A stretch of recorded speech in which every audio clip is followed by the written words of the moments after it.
El día de hoy tenemos una persona muy conocida, ¿no es cierto?, muy importante, Héctor Vélez Mesa, con el cual vamos a poder conversar durante una hora o un poco más, o el rato que quieran, nos entusiasmemos. Y eso, darle la bienvenida y muchas gracias por estar acá. Muchas gracias, Josefina. Bueno, como decía Josefina, tenemos que dar la bienvenida a Héctor Vélez Mesa, un hombre muy conocido, que es un estudioso del lenguaje, difusor del lenguaje, su historia, sus orígenes, y con el cual nos vamos a entender muchísimo. Bienvenido, Héctor, y muchas gracias por estar con nosotros. No, muchas gracias a ustedes por invitarme. Yo lo único que espero es que me empecé a asustar un poco cuando los vi, porque yo tengo el síndrome de la bata blanca.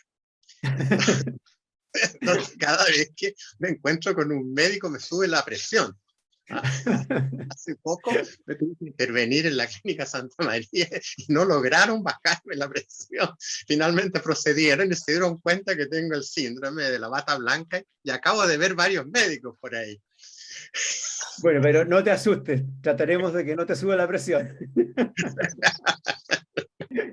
Bueno, hagamos una pequeña presentación de Héctor. Él es periodista, escritor, profesor universitario, empresario editorial y conferencista. Estudió periodismo en la Universidad de Chile y ha publicado más de 50 libros relacionados con el lenguaje y sus orígenes, con expresión oral, historia de las costumbres más arraigadas en la sociedad. Y su quehacer profesional lo ha desarrollado en la radio, en la televisión, en la docencia universitaria y obviamente escribiendo muchos libros. Ha sido profesor de redacción, expresión oral y escrita, ética profesional, televisión y cultura en varias universidades chilenas, entre ellas la Chile, la Católica Valparaíso, la Andrés Bello, la Central y muchas más. Tiene un programa de radio que se llama Palabras con Historia en la radio cooperativa, que lleva, si no me equivoco, 3 décadas en el aire, ¿verdad? Sí, este año son 30 años. 30. Y también ha hecho programas de televisión, comentarios de libros, de lenguaje, en varios canales, Canal 11, Megavisión, UCB Televisión, Canal 13 y Televisión Nacional. O sea, un hombre que se ha dedicado a difundir el lenguaje por todos los medios posibles, lo cual es muy destacable aquí en Chile. Entre los 50 y tantos libros que tiene, voy a nombrar algunos que son como los más conocidos y los más importantes. Palabras con Historia, 365 días para enriquecer su lenguaje, Calles de Santiago con Historia, Dichos, Frases y Refranes con Historia, uno que es muy bueno para la gente que escribe, que se llama Manual Práctico de Redacción y Presentación de Originales. Aquí en este grupo te cuento, Héctor, que habemos muchos médicos que escribimos, nos gusta escribir. Nos las damos de escritores sin serlo, ¿ya? Por lo tanto, ese tipo de texto me parece muy bueno. Obviamente hay un libro también relacionado con nosotros, los médicos, El lenguaje de la medicina, y otro con palabras inglesas de uso común en castellano. Es muy amplio el repertorio de sus libros.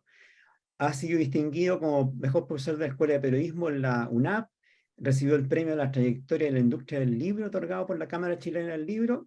Es un hombre muy reconocido. Bueno, doctor, tú te has dedicado gran parte de tu vida profesional a difundir el lenguaje y sus orígenes, y con eso has realizado en realidad una labor de carácter educacional, incidiendo de alguna manera en la forma de hablar y de escribir de los chilenos. En tu opinión, ¿cómo hablamos los chilenos? ¿Bien, regular o definitivamente mal? Mira, qué difícil decir la verdad. Dilo nomás. Sobre todo porque estamos justamente en este minuto viviendo un problema bien serio que tiene que ver con la educación, la comprensión lectora, los libros, de haber tenido una muy mala participación en la Feria Internacional de Buenos Aires, que se había dedicado precisamente a Santiago, y el no haber ido a la feria como invitado de honor a la Feria de Frankfurt. Pero eso tiene alguna explicación y es lo que tú estás diciendo, cómo hablamos nosotros. Ese ha sido mi gran problema toda la vida. ¿Por qué hablamos tan mal? Y precisamente eso fue lo que me llevó hace más o menos 4 años a abandonar la docencia universitaria, que la voy a recuperar la próxima semana, pero hubo todo este periodo precisamente por lo que tú me estabas diciendo. Yo no puedo creer que las universidades, por ejemplo, reciban alumnos en primer año que no saben escribir, no saben hablar. Y eso fue lo que me llevó a mí, más que a mí, a las universidades, el que me metió en toda esta historia fue Sergio Campos, que se le ocurrió que yo podía dar clases de expresión oral. Y otra persona que yo podía dar clases de expresión escrita. Y claro, ha sido siempre muy difícil y me convertí en un profesor, si bien yo diría que como profesor los alumnos siempre, yo creo que me quisieron, pero sufrieron conmigo precisamente por este problema, por el hecho de que el día en que yo me retiré de la universidad fue porque prácticamente reprobé un curso completo. ¿Ah? Y ese curso se reprobó porque simplemente eran incapaces de entender lo que leían en primer lugar, en segundo lugar de explicarlo, porque como no entendía lo que leían, no lo podían explicar, eran incapaces de leer un libro. Estoy hablando de alumnos universitarios.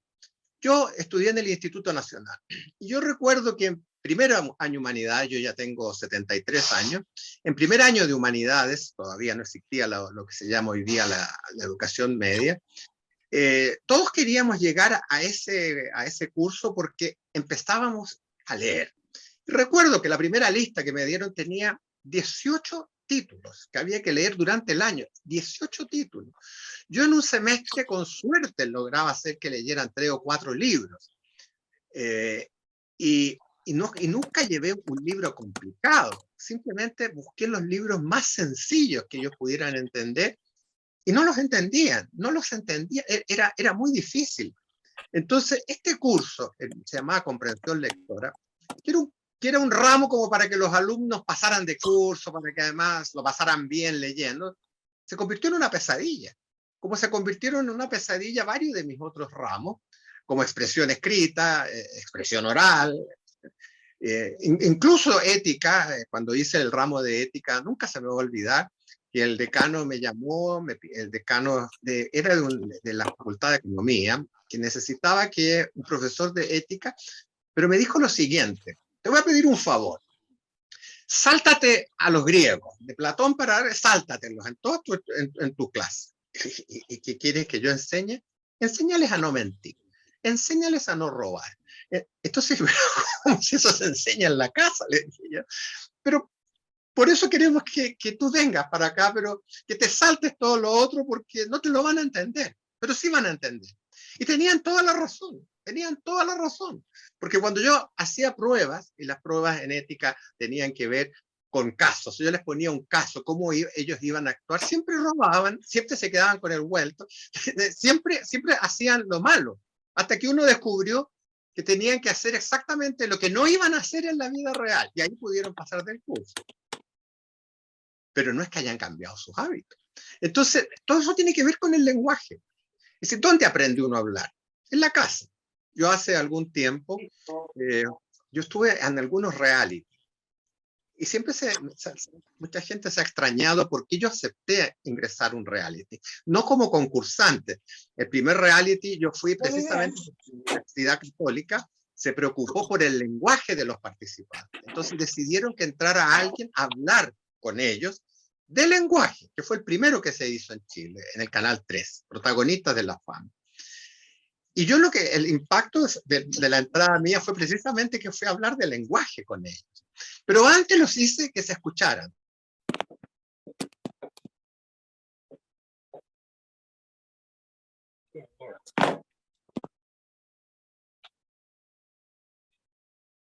Les había pedido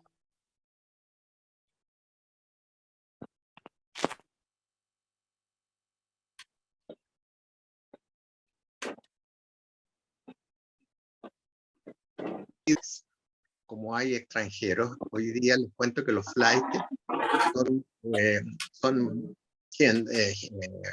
una clase social muy dañada intelectualmente, para que hablan muy mal, tienen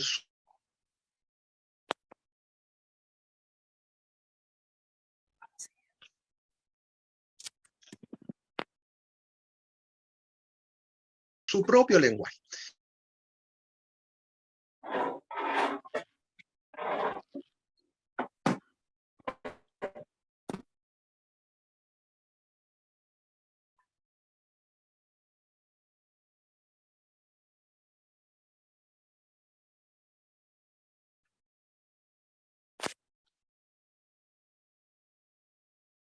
Hay un problema con la señal de internet, parece.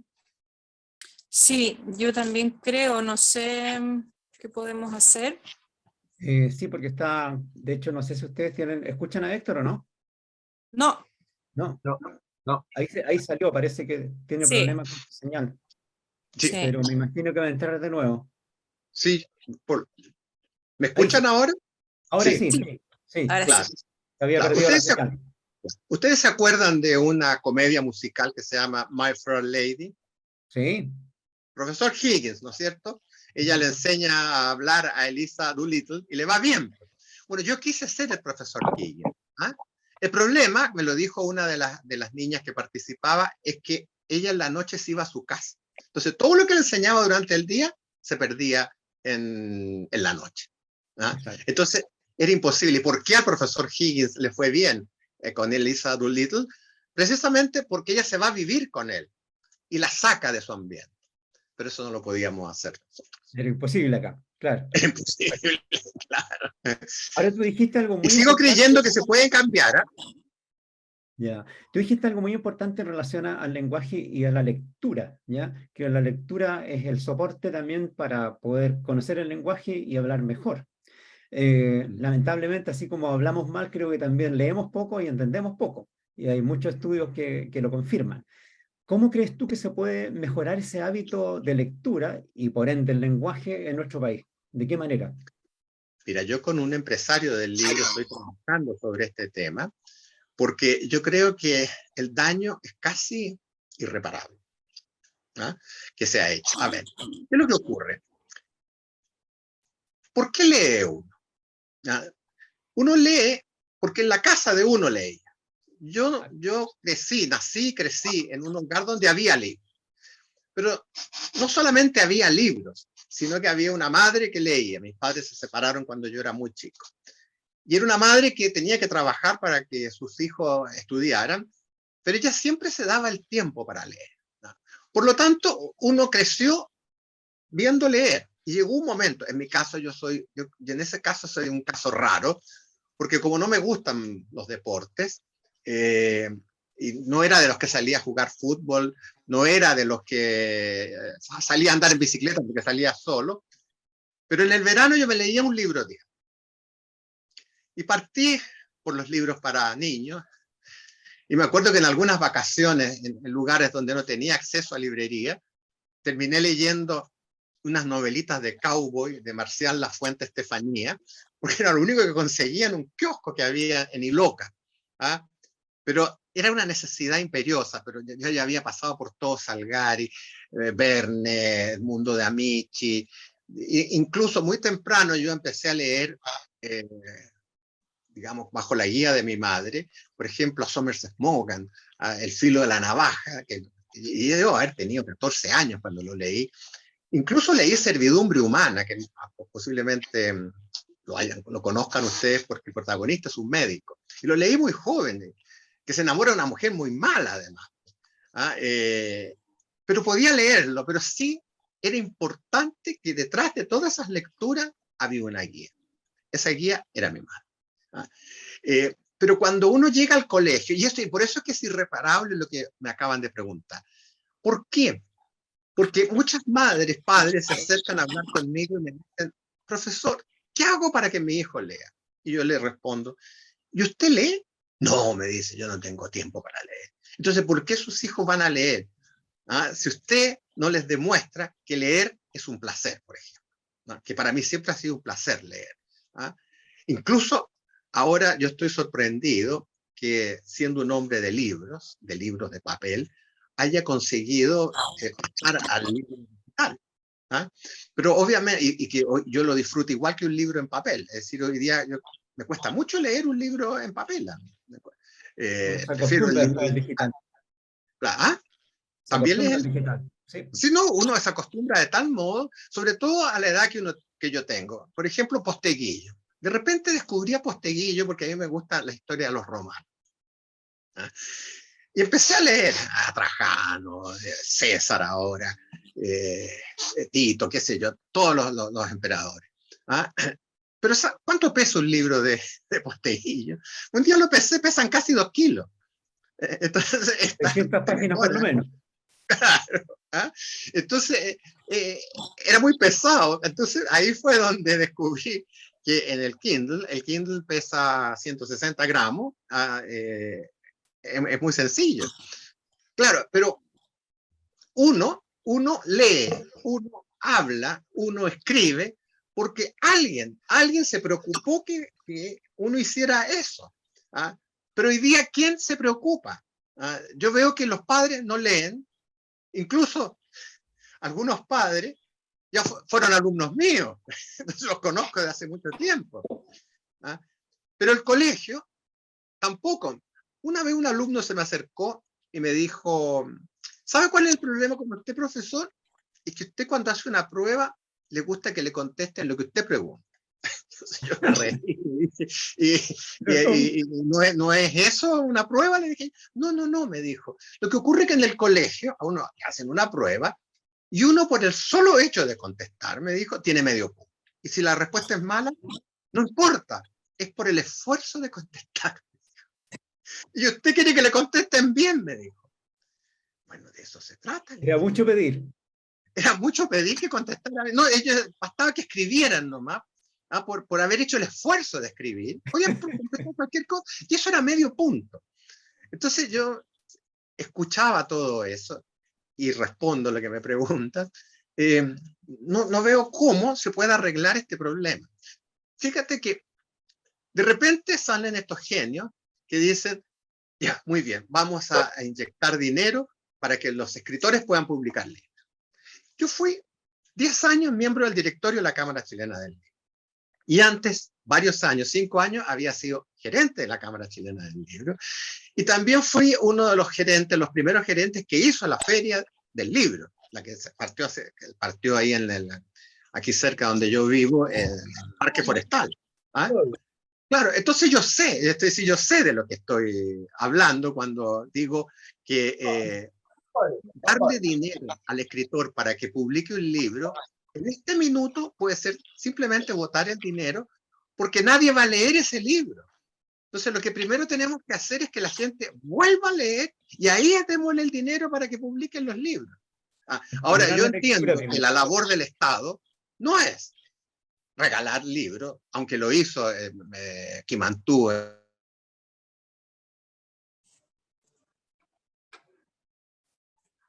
Perdió la señal, parece. En la época de la Unión Popular.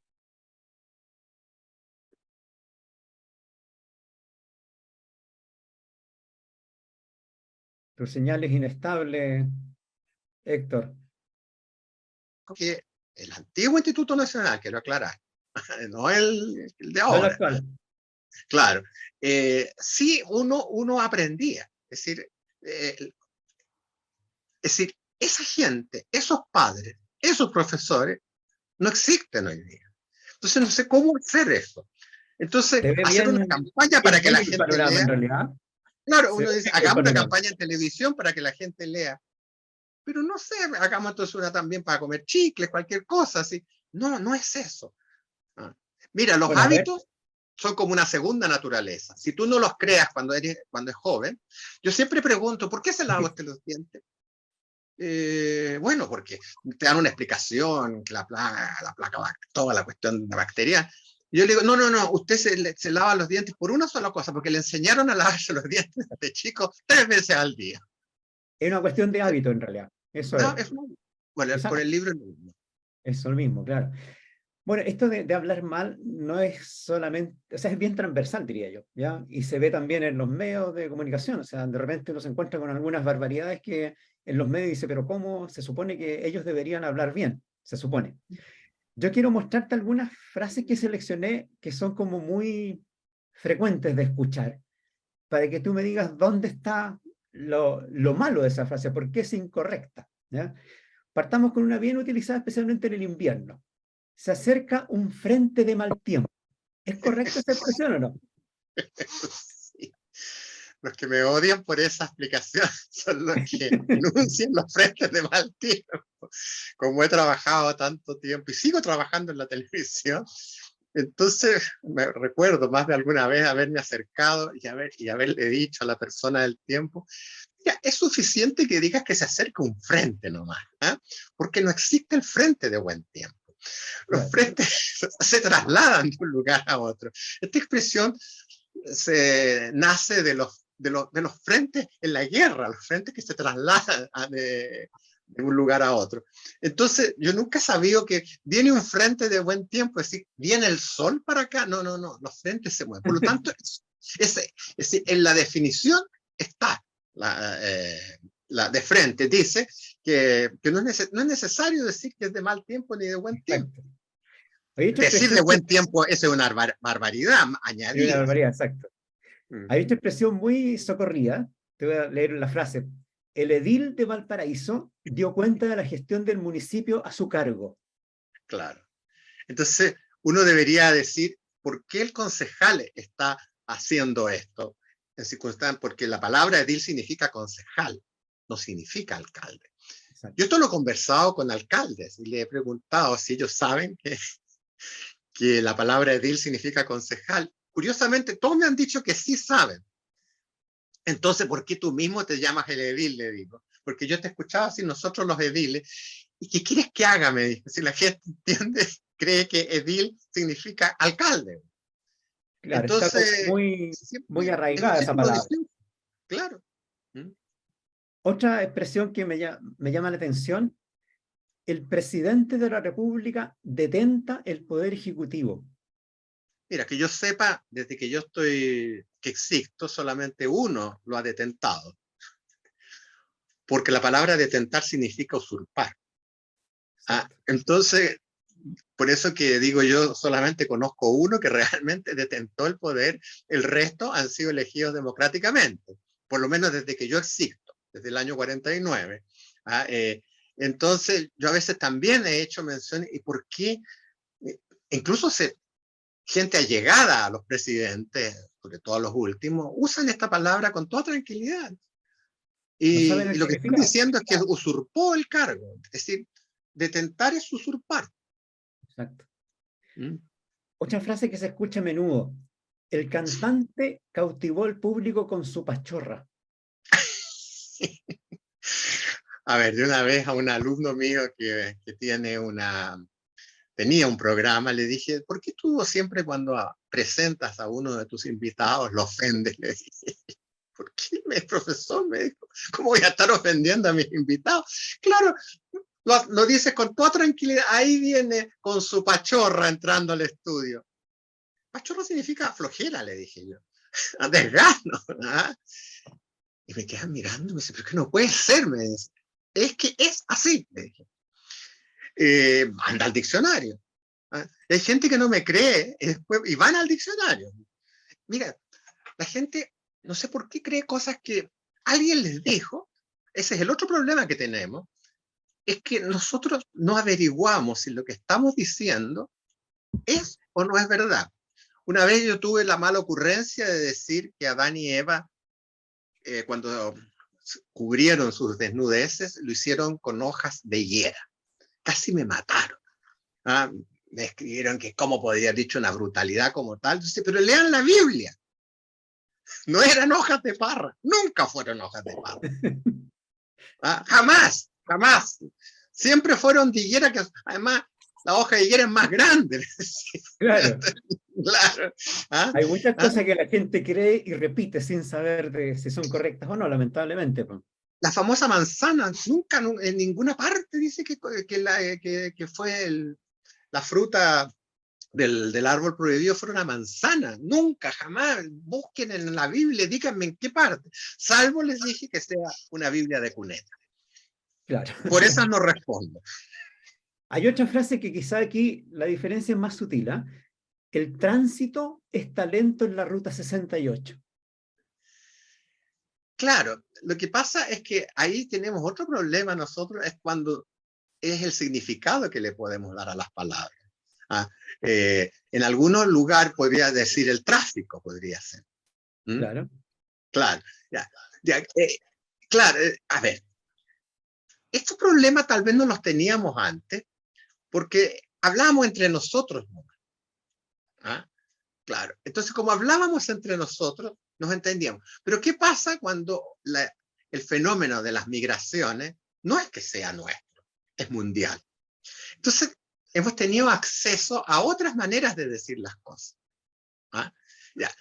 Al tener acceso, entonces, nosotros le damos un significado a algunas palabras y otros le dan otras. ¿Mm? Claro. Entonces, está ocurriendo pero y el otro fenómeno es Internet. Por supuesto, hay un mayor acceso a información también, y eso Claro, cambia un poco la forma de... claro. Hay una palabra que, bueno, de hecho, hay muchas palabras que la Real Academia Española de la Lengua, ¿cierto? La ha ido incorporando de a poco, un poco quizás por la fuerza de la costumbre que se han utilizado. Hay una que usamos hace mucho tiempo, y sería interesante que nos contaras el origen de esa palabra, que es la palabra femicidio, ¿ya? Que en realidad fue incorporada al diccionario de la Real Academia Española después de usarla. Pero resulta que existía otra palabra que tenía significado. Cuéntanos un poco esa historia, por favor. A ver, en primer lugar no la incorporó como femicidio, eso vino después, sino que como feminicidio, ¿ah? Que viene del uxoricidio. Claro. Ahora, yo creo que nadie tiene idea de lo que es el uxoricidio, ¿ah? Que es la muerte de la esposa. ¿Ah? Claro, entonces, ¿qué es lo que ocurre? El lenguaje no lo crea la academia. De eso tenemos que estar bien seguros. El lenguaje lo crea la gente. Pero no es llegar y crear una palabra como quieren hacerlo ahora. Es decir, tú no puedes partir cambiando el lenguaje partiendo de la ignorancia. Es decir, todo este sistema inclusivo, de lenguaje inclusivo, eso va exactamente en contra de lo que es la estructura del lenguaje. ¿Ah? El todes, todo esto. Yo entiendo que hay que ser inclusivo, pero hay maneras de ser inclusivo o no. Entonces, claro, eso es lo que viene ocurriendo. La palabra feminicidio, obviamente, que ha existido. No es que el feminicidio es un fenómeno nuevo, es un fenómeno tan antiguo como la historia, como el ser humano. ¿Ah? Entonces, pero no estaba la palabra. ¿Y por qué al principio el diccionario se resistió a incorporar esta palabra? Porque existían otras que significaban lo mismo. ¿Ah? Entonces, ¿pero qué es lo que pasa? Pero la fuerza de la costumbre en el lenguaje, aunque termina el diccionario por aceptar estas palabras. ¿Ah? Entonces, entró primero como feminicidio. Esa fue la primera que aceptó. Y después ya definitivamente el diccionario, la academia se entrega a lo que la gente dice. Pero eso es desde el comienzo. Alguna vez el lenguaje, el castellano, fue una lengua vulgar. La lengua docta era el latín. Pero se les olvida a la gente que entre el latín y el castellano hay otra lengua entre medio, que es la lengua romance. Es decir, el latín no pasó directamente al castellano. Hizo este otro tránsito por la lengua romance, y que a mucha gente le llama la atención. ¿Por qué le llaman romance si la palabra romance tiene que ver con los afectos? La palabra romance tiene que ver con los romanos. Era la voz de los romanos, la forma como ellos empiezan a deformar. Pero lo que ocurre es que los primeros romances fueron amorosos, los textos. Entonces la palabra pasó a ser el sinónimo de relación amorosa. Bueno, eso es lo que tiene el lenguaje. ¿Ah? Claro. Ahora, en relación a la academia, siempre la academia ha, digamos, instaurado algunas normas con respecto a ciertas palabras y después con el tiempo las ha eliminado o las ha flexibilizado. Sí. Un ejemplo típico es la palabra solo y ¿ya? La tilde en esos dos términos. Lo eliminó, después dijo, lo flexibilizó. Tú como estudioso de la lengua, ¿cuál es tu postura al respecto? Es que yo creo que todo esto se entendió mal. Todo esto siempre se entendió mal. Siempre se entendió mal. Incluso yo creo que nunca ha cambiado de opinión la academia. Sino que lo que hizo fue aclarar lo que había dicho la academia. A ver, partamos por el solo. Bueno, el es lo mismo, es la misma historia, ¿no es cierto? Eso es una tilde diacrítica, ¿no es cierto? Es decir, ¿y es por qué? Es porque existe un solo que es adjetivo, y el otro, y el adverbio, ¿no es cierto? Entonces uno lleva tilde, y lo más impresionante que tiene toda esta historia, que la mejor pauta para aprender fue lo que te hicieron en el colegio, lo que te enseñaban en el colegio. Y nunca se olvidó eso. Para saber si lleva o no tilde, si usted puede cambiar solo por solamente, quiere decir que lleva tilde. ¿Ah? Y esa enseñanza es tan perfecta que no la han podido eliminar. ¿Ah? Cuando alguien dijo es que es imposible que la palabra solo lleve tilde, ¿ah? Porque es una palabra grave terminada en vocal. ¿Ah? Y después descubrieron que era casi, son tan pocas las veces en que uno se puede equivocar, que no valía la pena seguir con el tilde, que puede decir el tilde o la tilde, las dos formas son correctas. No valía la pena. Pero el diccionario siempre dijo que iba a quedar a discreción de las personas.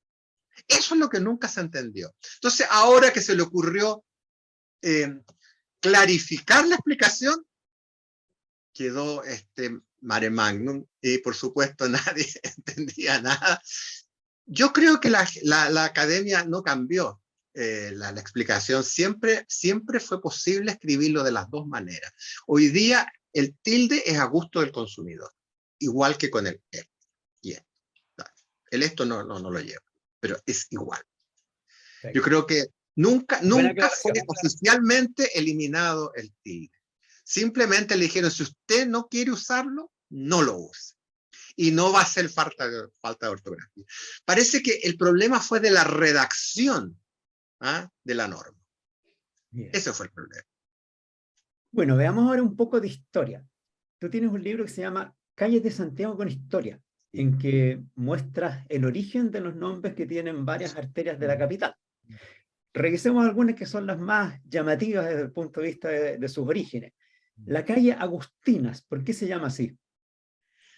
Claro, bueno, este libro, como yo estuve muy vinculado a las librerías, particularmente a la Feria Chilena del Libro, yo muchos libros míos los escribí hablando con los vendedores y les preguntaba, ¿qué libro le piden a usted que no exista? Y era el que más pedían, la historia de las calles, ¿no?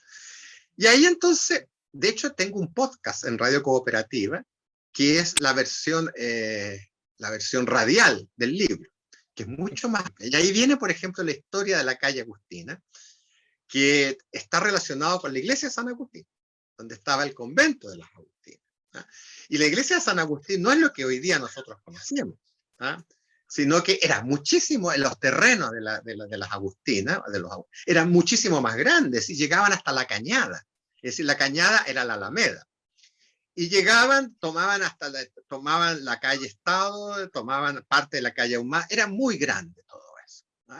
Y ahí entonces se levantó el templo de las Agustinas que dio nombre a la calle, y la historia que yo cuento es no solamente que hubo un personaje muy perverso que vivió en aquel tiempo y se estuvo relacionado con el Cristo de Mayo, que fue la Quintrala, que vivía en Agustina. En Agustina lo más de la historia, lo que más llama la atención es el día en que las monjas, que eran monjas de claustro, tuvieron que las cambian de ubicación y se las llevan a donde está hoy día la iglesia de las Agustinas, que está en la calle Ahumada. No, perdón, no, Moneda, en Moneda, donde al llegar a Bandera hay una iglesia muy antigua. Esa es la iglesia de ella. A eso se redujeron ellos. Cuando tuvieron que... El problema de ellas fue trasladarlas de ahí, desde Agustinas con Estado hasta allá, porque no podían salir a la calle. Y las trasladaron por debajo de la tierra. Es decir, les hicieron un túnel para que se fueran desde la iglesia de San Agustín hasta las Agustinas y no salieron. Y no las vio nadie. Claro. Bueno, en Agustina hubo un hotel muy recordado por la gente mayor, que era el Crillón. Y ese hotel sí que tuvo historia, entre otras cosas por los grandes actores que se buscaron ahí, entre ellos Clark Gable, Tyrone Power, pero hubo dos crímenes muy bullados ahí, y los dos crímenes fueron de escritoras que dispararon a sus amantes. Primero María Luisa Bombal y después María Carolina Gil. María Luisa Bombal directamente mató a su amante y María Carolina Gil lo hirió. María Luisa Bombal tuvo que abandonar el país. María Carolina Gil fue a la cárcel, donde escribió un libro famoso que se llamaba Cárcel de Mujeres, y que gracias a la intervención de Gabriela Mistral, el presidente Ibáñez le concedió el indulto. Entonces, lo que yo quería con esta historia de las calles era precisamente no solamente contar la historia de por qué se llama así la calle, por eso es que solamente se eligieron aquellas calles donde había una historia, porque hay calles que no le hemos podido encontrar la historia, calles muy raras. ¿Y la calle Huérfanos? ¿Cuál es la historia de la calle Huérfanos? Un asilo también, es un asilo también de huérfanos, que estaba muy cerca de donde, llegando a lo que hoy día es Manuel Rodríguez, en la calle Manuel Rodríguez. La misma historia, pues, incluso se dice ahí un vecino acaudalado de Santiago levanta esta casa de huérfanos, y dicen que el primer día que se instala la casa ya les dejaron una guagua en la puerta Pero la calle Huérfano, para mí lo más impactante que tiene es que yo creo que alguna vez fue como, ¿con qué calle compararla? ¿Con Florida, por ejemplo, de Buenos Aires? ¿O con la Valle de Buenos Aires? Porque era la calle de los cines. Yo he contado más o menos 14 salas de cine que hubo ahí. Pero también en la calle Huérfano hubo locales que fueron muy famosos, por ejemplo el Goyesca, que estaba en estado, y curiosamente yo fui compañero de curso en la universidad con el hijo del que fundó el Goyesca. Estuvo el Bim Bam Boom ahí. Entonces, incluso lo más impactante es ver la calle con autos estacionados a ambos lados, porque era una calle no es como ahora, no era un paseo. Las tiendas más elegantes estaban en la calle Huérfano. Estaba la Ville Denis, por ejemplo.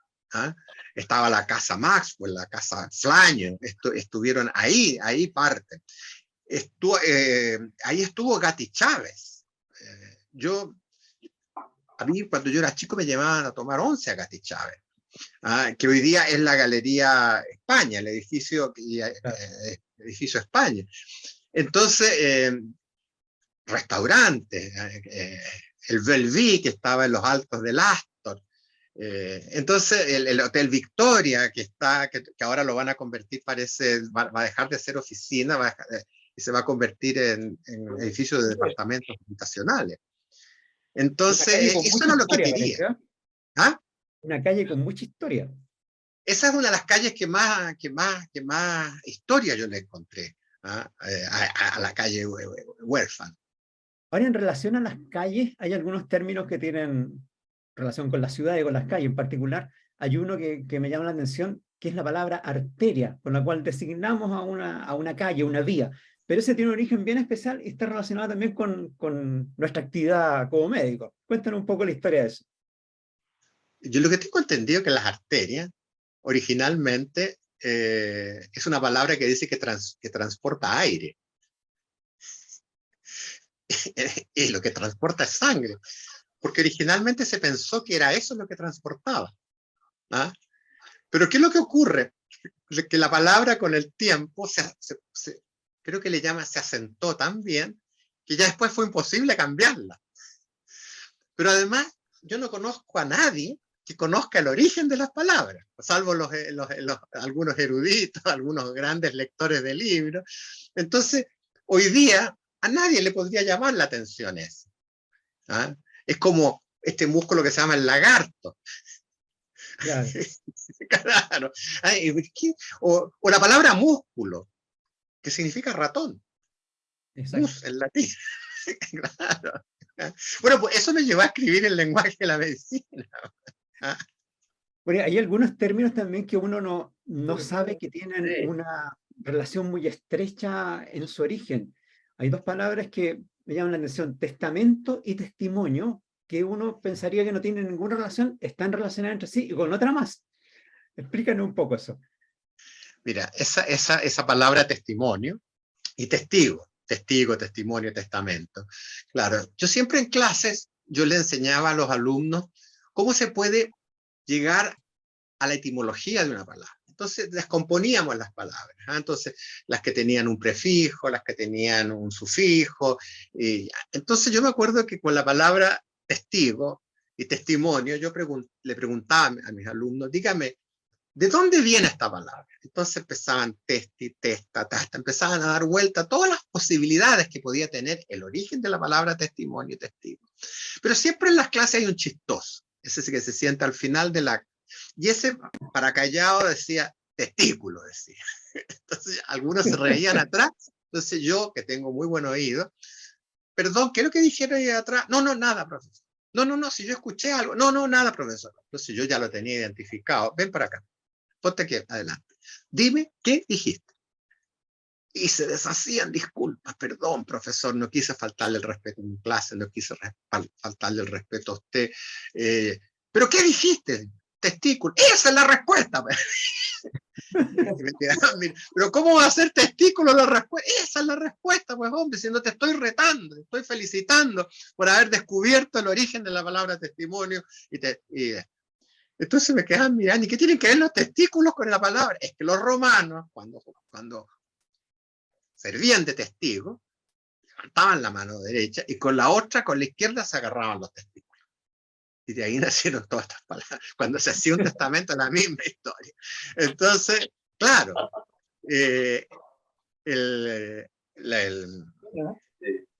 eso yo creo que nadie lo va a saber ni nadie se lo imagina. Pero tú sabes que esa palabra fue la que... A mí hay dos palabras que me llevaron a escribir el libro Palabras con Historia. Esa fue una, testigo y testimonio. Y la otra fue trabajo, que fue la que me dio a entender, me hizo entender lo que yo hago. Yo siempre le digo a los alumnos que el mundo está compuesto entre los flojos y los esforzados. Yo pertenezco al grupo de los flojos. ¿El flojo? Usted tiene fama de ser a todo lo contrario. No, si soy de los flojos yo. Porque, ¿qué pasa? Cuando yo era chico y miraba a la gente trabajar, siempre vi gente triste. Yo no veía gente feliz que llegaban del trabajo. Oh, mi trabajo es fascinante. ¿Ah? Y dije, ¿y qué voy a hacer yo en mi vida? Y un día un compañero, me encontré con un compañero en el instituto en la calle, me dice que estudia periodismo y que a la escuela de periodismo le llaman las termas de Macul. ¿Por qué? Porque mira, es tan fácil la carrera, me dijeron. ¿Y qué se hace en periodismo? Mira, se lee, se va al cine, mira todo lo que yo hacía. Entonces, así fue como encontré mi trabajo, pero la palabra trabajo, cuando descubrí qué significa tortura en latín. Se refiere a eso. Entonces yo dije, por esa razón a mí no me gusta trabajar. Yo intuía que esta era una mala palabra, decía yo. Entonces encontré un trabajo que me diera la impresión de que no estoy trabajando. Entonces yo puedo trabajar horas y horas y horas y no me doy cuenta. ¿Por qué? Porque me parece fascinante. Y siempre que encuentro a alguien que tiene una profesión que le fascina, yo digo, este es un flojo. Encontró, y eso así debería ser. Es decir, el trabajo siempre debería ser algo que nos estimulara, que uno volviera contento a la casa. Yo quise ser médico. Algo placentero. Yo quise ser médico. Pero lamentablemente no puedo ver la sangre. No podría haber sido médico. Yo conozco médicos que lo pasan bien siendo médicos. ¿Sí? Yo conozco muchos médicos. Es decir, uno se relaciona con tantos médicos en la vida, porque claro, y de repente se establecen algunas relaciones. Y ahí es donde he descubierto escritores dentro de los médicos. Yo, por ejemplo, fui el editor de un médico de Francisco Rivas Larraín, por ejemplo. Francisco Rivas, ya. Pancho, pues, yo fui su editor. Y que fui su editor cuando era complicado ser editor de Pancho. De hecho, los mapas secretos de América Latina le cambiamos todos los nombres. Al cerro Santa Lucía le pusimos Santa María, a la calle era Razal y Razal. Era un juego que hicimos para que no fuera tan evidente. Cuando llegaran a buscarnos. De hecho, la presentación del libro fue entre cuatro paredes en este departamento. Vino hasta Alfonso Calderón, Polidélano, Pepe Donoso, vinieron a ese lanzamiento. Bien Y, secreto. claro, los mapas secretos de América Latina y el Claro. lanzamiento. Y conozco, y otros médicos que les gusta escribir y otros les gusta leer. Doctor Charlín, por ejemplo, le gusta escribir cartas al diario, y siempre a las cartas de Raimundo, que él me operó de catarata. Revisemos algunas palabras con historia que saqué de tu libro, quizá uno de los más famosos, ¿ah? Y voy a partir con un par de palabras que tienen que ver con nuestra actividad. Hospital y médico. ¿Qué origen tienen Claro. esas dos palabras? Bueno, el hospital originalmente, los hospitales no eran hospitales, era simplemente lugar. Por eso es que la palabra hospital está relacionada con la palabra hospitalario. Claro, porque eran precisamente lugares hospitalarios para recibir personas. Y la palabra médico simplemente significa el hombre que toma medidas, y que toma medidas a veces que son muy importantes para que uno se pueda recuperar y restaurar su salud. Y claro, entonces, muchas palabras...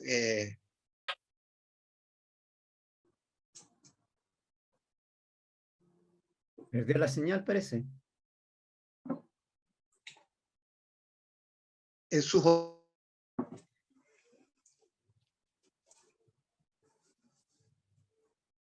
¿Nos escuchas, Héctor? Estamos sin tu audio. Está con problemas de internet. ¿Sí? ¿Ahí nos escuchas? Ahí volvió. Es que de repente se te fue el audio, Héctor. No, yo estaba diciendo, quedé con, que la palabra hospital terminó, médico era el hombre que toma, el hombre y la mujer que toman medidas, ¿no es cierto? Y que toman medidas para que el paciente pueda recuperar su salud. Y los hospitales entonces se dividieron, entonces los hospitales quedaron para recibir a los enfermos, y todos los otros que iban a los hospitales se fueron a las hosterías, a los hoteles y a las hostales, y a los moteles también. Hay un término que lamentablemente se ha puesto de moda en los últimos años, no solamente en Chile, en muchas partes, ¿ya? Y sería interesante conocer el origen de este término, nepotismo. Lo más curioso es que este término lo puso de moda, lo pusieron de moda los papas, ¿ah? A los papas que tenían la mala costumbre de elegir a sus nepotes, que eran sus parientes más cercanos, incluidos sus hijos, como a Alejandro VI, que es el Papa Borgia, el padre de Lucrecia Borgia, y le tenían la costumbre de ponerlo en puestos muy importantes. César Borgia, por ejemplo, tengo entendido que fue cardenal como a los 15, 16 años, una cosa por el estilo. Entonces, el nepotismo hoy día, que es una palabra que siempre por alguna razón vuelve al primer plano, son aquellas personas que tienen algún cargo importante y ponen algún sobrino, el nepote era el sobrino originalmente, pero también a los nietos, incluso algunos ponen a los hijos, también en algunos... Toda la parentela a veces. A toda la parentela, claro, el nepotismo, pero viene de esa mala costumbre de los papas. ¿Y de dónde viene el término cornudo? Muy conocido. Mira, yo a veces no estoy tan seguro de que las historias que yo conozco sean tan verdaderas, porque son verdaderos cuentos.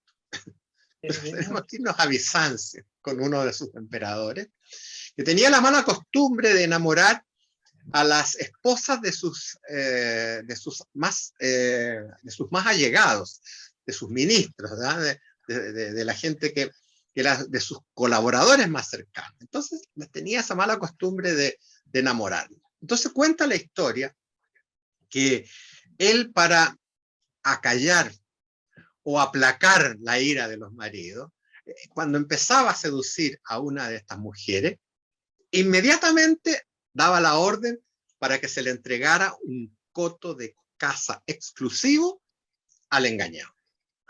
Y eso le permitía al engañado colocar a la entrada del coto de caza unas cornamentas de ciervo enormes.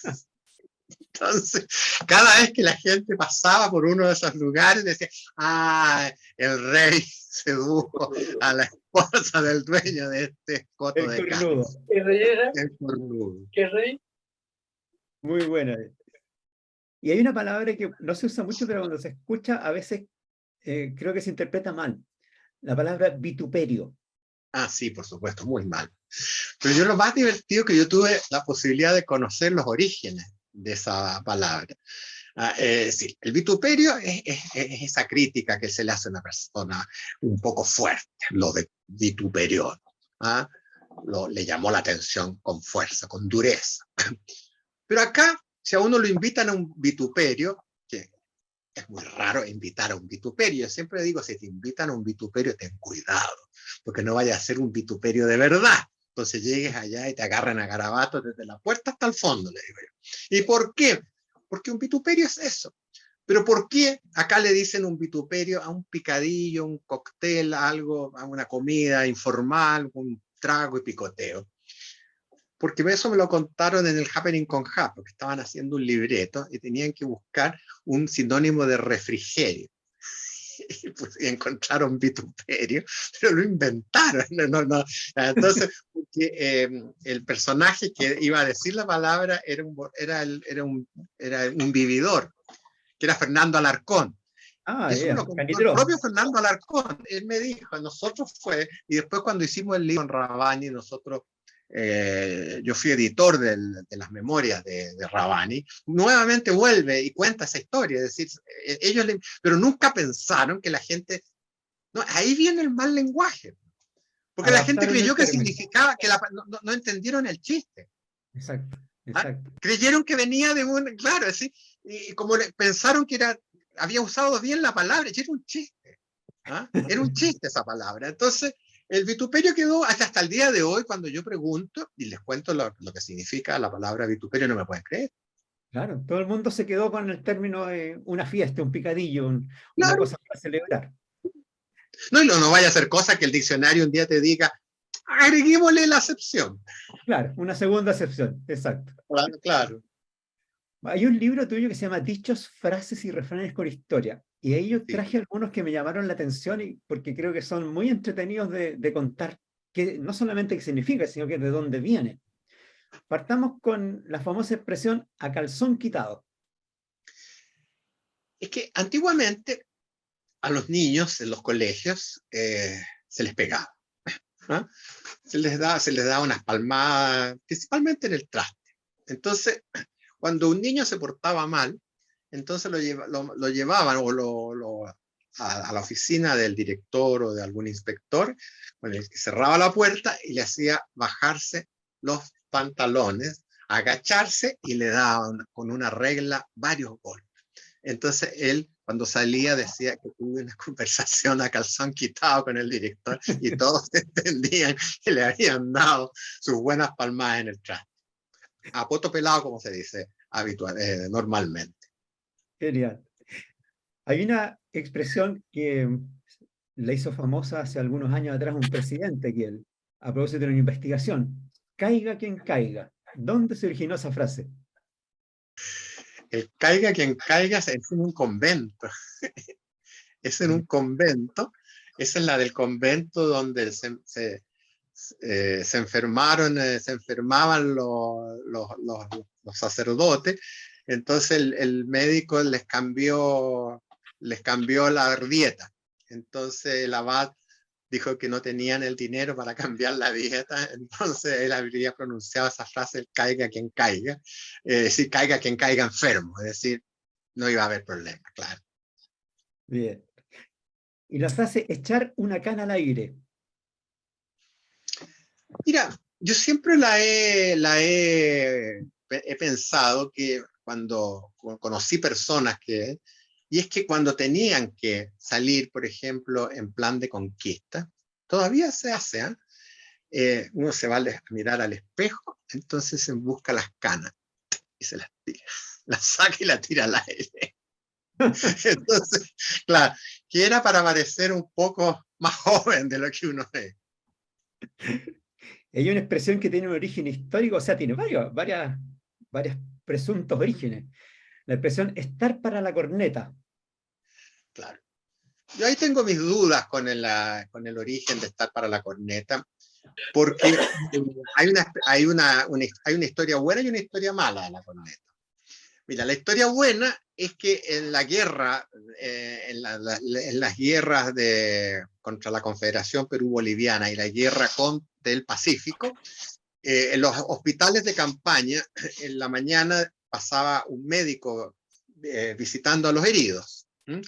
Entonces, cuando encontraba a algún herido que estaba muy mal, ya a punto de expirar, entonces miraba a su lado y decía, este está para la corneta.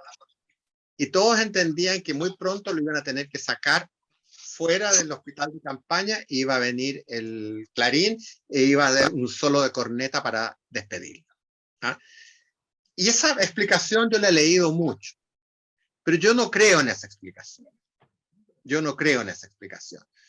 En nuestro país tiene una costumbre bien rara, y es de colocarle muchos nombres al miembro viril. Perdón, ¿me están escuchando? Sí, sí. Ah, ya. Le ponen muchos nombres al miembro viril. Entonces, y uno de esos nombres es corneta.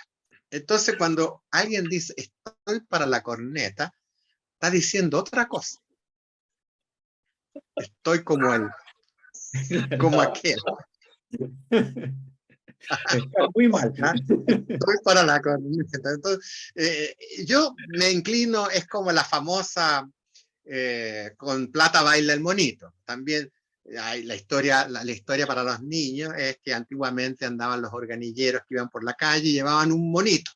Entonces él tocaba, el monito bailaba y después el monito pasaba el sombrero para que la gente les diera dinero. Pero yo estoy seguro que...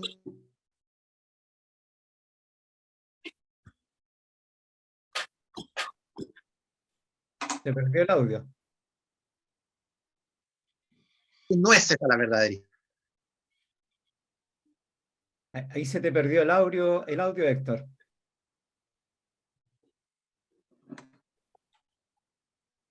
Está mala su conexión. Al famoso ring de 4 pesos. Entonces, le decían eso, entonces cuando él decía, sí, sí, pero con plata baila el monito, le decía.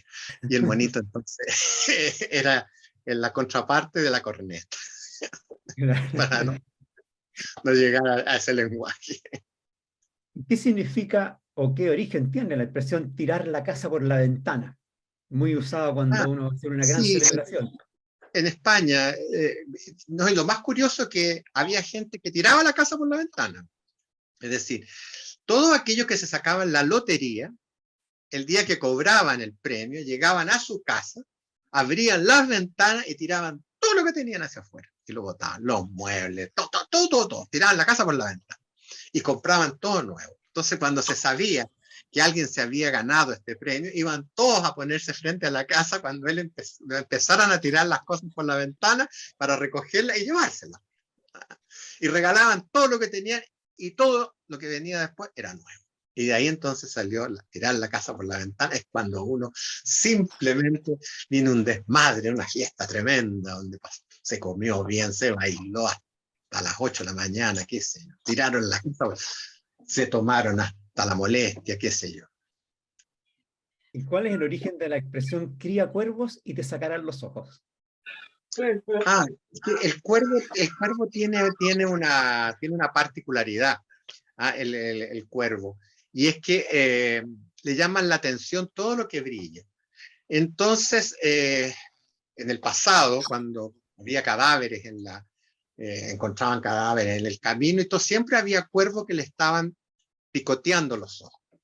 Entonces de ahí nace eso, porque dicen que el cuervo, además, cuando ya está en cautiverio, tiene la costumbre de irse hacia los ojos de las personas. Pero es porque le llama la atención todo aquello que brilla. Claro, y el cría cuervo y te sacarán los ojos, es decir, es criar una persona traidora en el fondo. ¿No? En el fondo, claro. Que te va a traicionar, sí. Exacto. Hay una expresión muy conocida que tiene varias historias, yo no sé cuál será la real. La famosa expresión Talca, París y Londres. Es que en realidad no se sabe, no se sabe. Solamente se sabe que durante mucho tiempo el tren que iba al sur llegaba hasta Talca. Entonces, tenían que bajarse todos los pasajeros y buscar otra manera.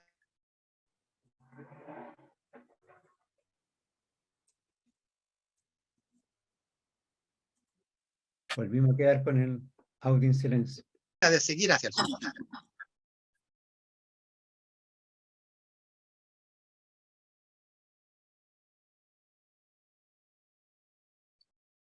Héctor, nos te escuchamos. Santiago, y contaban que había en Talca una empresa que vendía. Es tanto que Talca llegó mucha gente llegó a conocerla por esta frase, salvo un alcalde que se molestó mucho con esta frase, porque se le ocurrió a algunos ponerla a la entrada de Talca. Entonces pusieron Talca a 2 kilómetros, París a no sé cuánto, y Londres a no sé cuánto. Entonces encontraron que era un chiste de mal gusto. Finalmente tuvieron que sacar el letrero. Pero los talquinos estaban orgullosos de su sombrerería Talca, París y Londres. Talca, París y Londres. Y la expresión por si las moscas, ¿de dónde nace? Sí. ¿Qué pasa que en el pasado, cuando se creó, nosotros tenemos la costumbre de acortar las frases. Inventamos una frase, pero basta con que nosotros digamos las 2 o 3 primeras palabras y ya uno lo entiende. En realidad la frase es más larga, dice, por si vienen las moscas. Esa es la frase. Entonces, antiguamente, uno entraba a una casa y de repente miraba un plato que estaba tapado, y preguntaba, ¿por qué tienes tapado ese plato? Por si vienen las moscas, le dije, para que no se posen sobre la comida.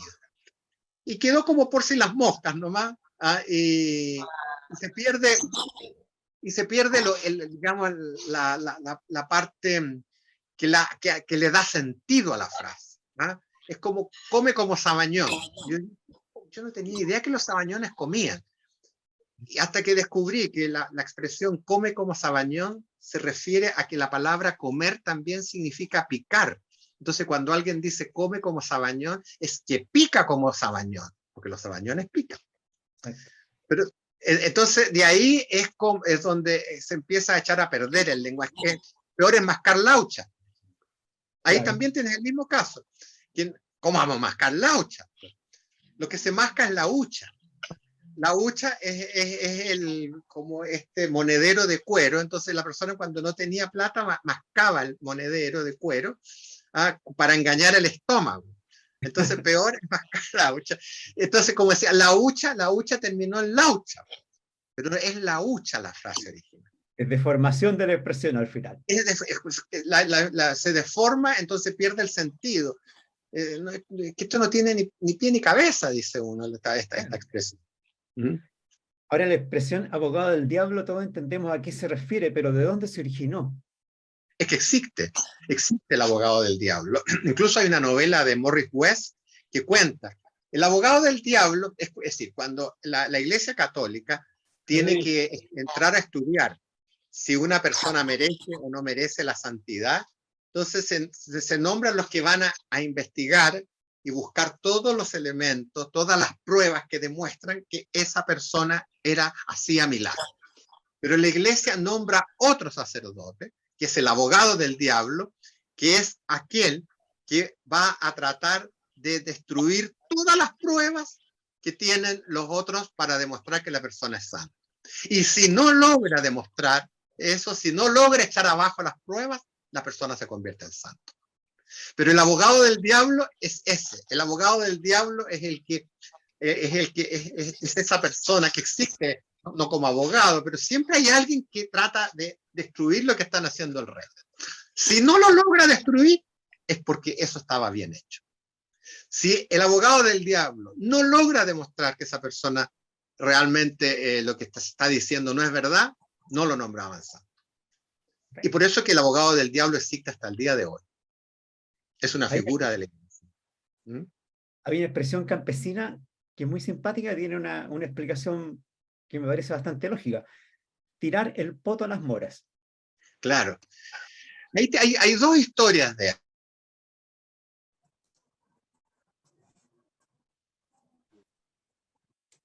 Perdimos el audio, justo en el momento. Eso, la más cercana.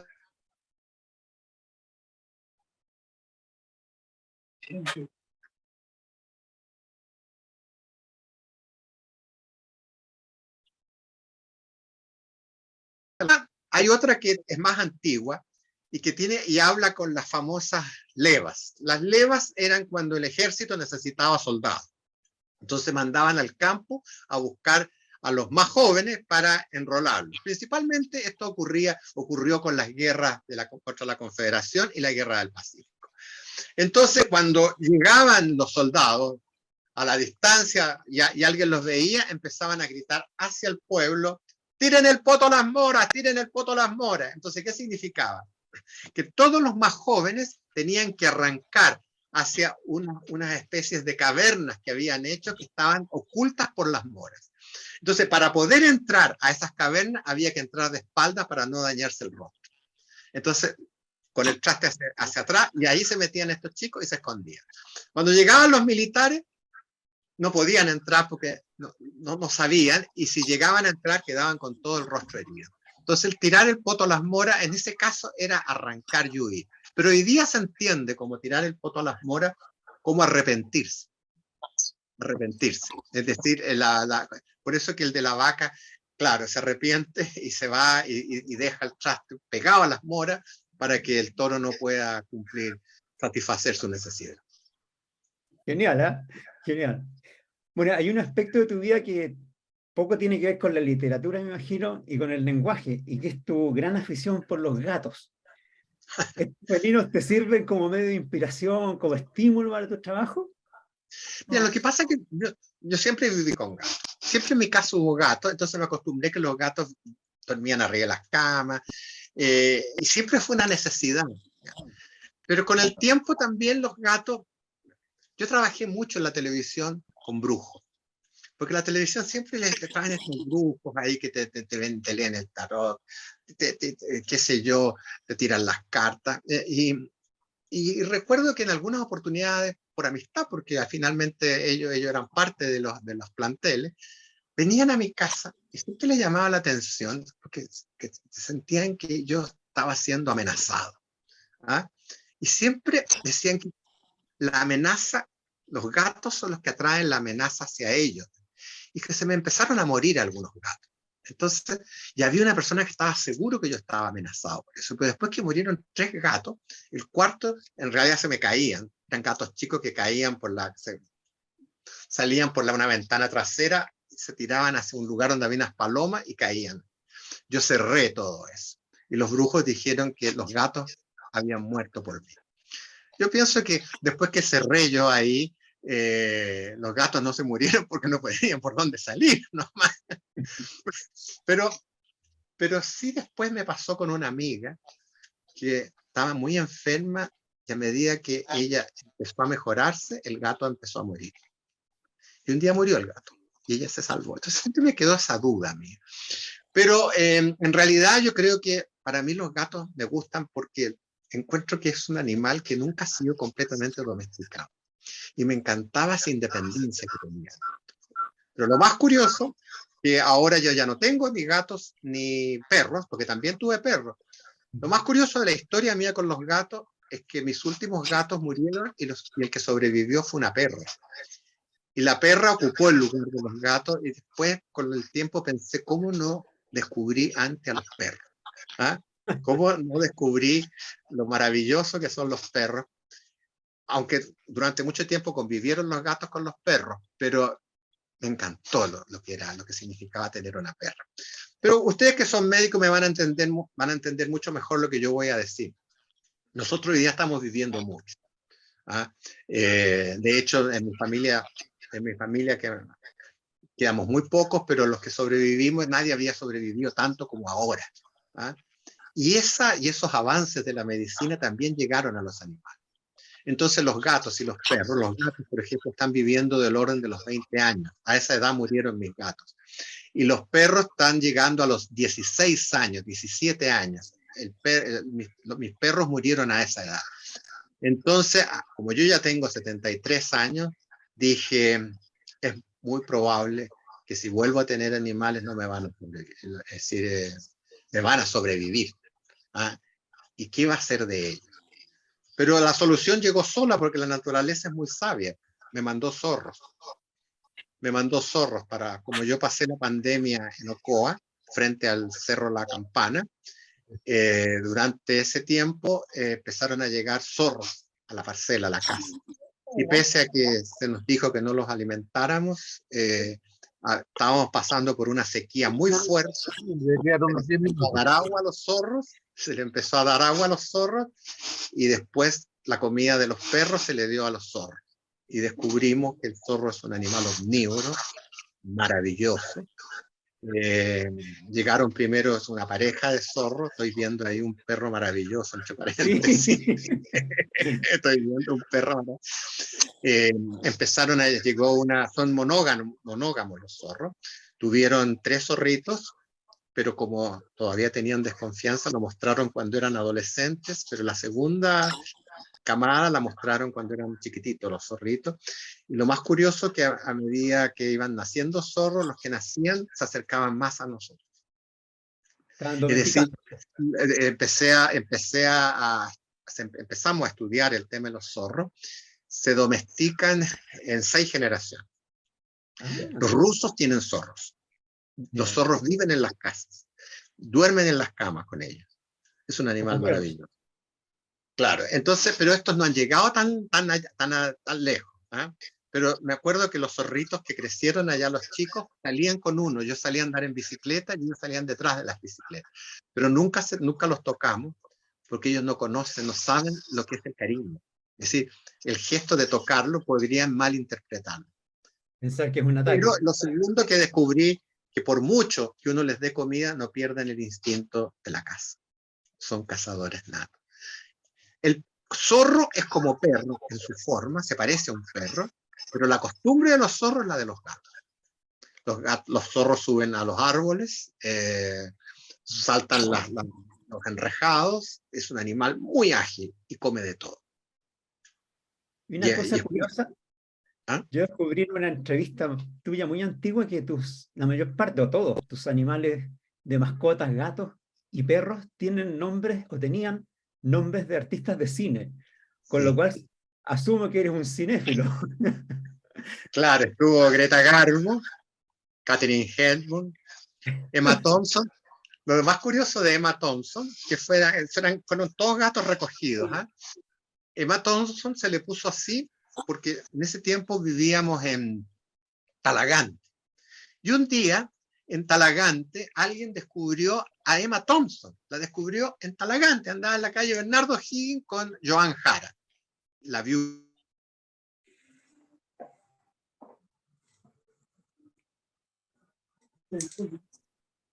Fue el sonido. De Víctor Jara.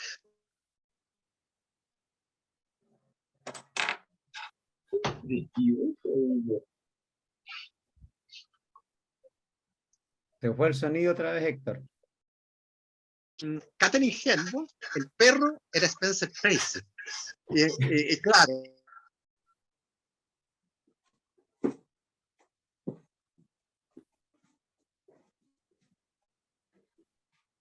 Se perdió el sonido. Tú sabes que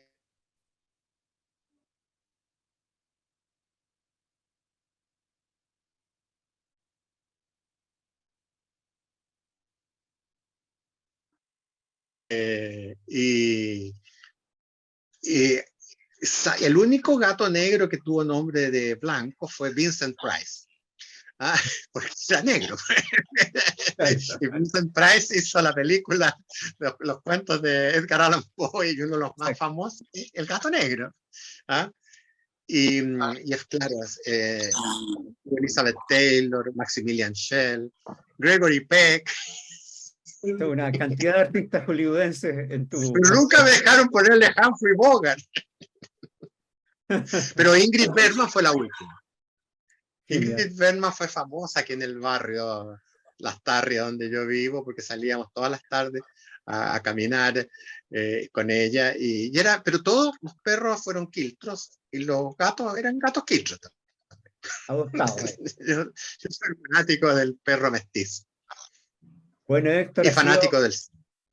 ha sido una jornada muy entretenida, que hemos conocido muchas cosas que no sabíamos acerca del lenguaje, de expresiones, de palabras, ¿ya? Y en forma muy didáctica. Creo que tú has logrado algo que poca gente logra, que es enseñar una materia árida como es el lenguaje en forma entretenida. Eso lo has hecho a través de tus programas, de tus libros, y aquí lo has demostrado ampliamente en esta conversación, así que agradezco muchísimo la gentileza que has tenido en participar y culturizarnos con el lenguaje. Muchísimas gracias, Héctor. Oh, parece que se quedó sin sonido otra vez, Héctor. Héctor, ¿nos escuchas? Ahí. Sí. Ya. Ahora sí, parece que no me escucharon lo último que dije, ¿no? No, la última parte no, porque se bloqueó el sonido. Claro, que tú dijiste que yo enseñaba algo árido. Eso mismo me lo dijo Gonzalo Beltrán. Hay un ruido. Hay que silenciar a los...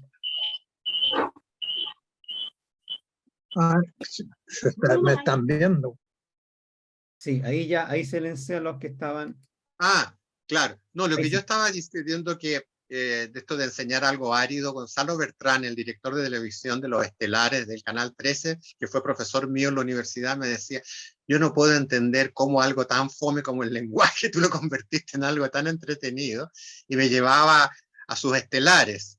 Pero lo más curioso que en uno de ellos nadie quiso salir conmigo, porque dijeron que iban a ser el loco, y tuve que salir solo con Raúl Alcaíno para hablar de palabras con historia. Genial, genial. Bueno, ahora vamos a hacer un sorteo entre los asistentes de uno de tus libros, que es Calles de Santiago con Historia. Y Josefina lo va a hacer con una aplicación ahí del celular. Así que por favor no se vayan cuando aparezcan los resultados, después anoten en el chat sus correos para que si nos